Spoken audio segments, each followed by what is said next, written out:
Hello বন্ধুরা, আজকে আমি আপনাদের সবাইকে পোস্ত করা দেখাবো কিভাবে আলু পোস্তটা করতে হয়।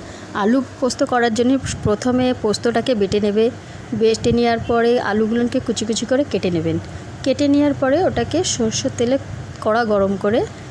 তেল গরম করে আলুগুলো কড়াতে এরকমভাবে দেবেন।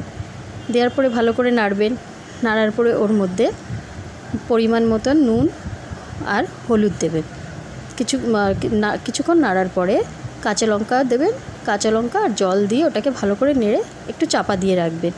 চাপা দেওয়ার পরে কিছুক্ষণ পরে দেখবেন আপনি আলুগুলো সুন্দর একটু নরম হয়ে এসছে, তখন পোস্তটাকে ওর মধ্যে দিয়ে দেবেন। পোস্ত দেওয়ার পরে যখন গাঢ় হয়ে যাবে পোস্তটা আর আলুটা সুন্দর গলে যাবে, তখন আপনারা ওটার মধ্যে আরেকবার ভালো করে নাড়ার পরে কাঁচা তেল দেবেন, কাঁচা সর্ষের তেল দেওয়ার পরে ওটাকে ভালো একটা বাসনে নামিয়ে নেবেন।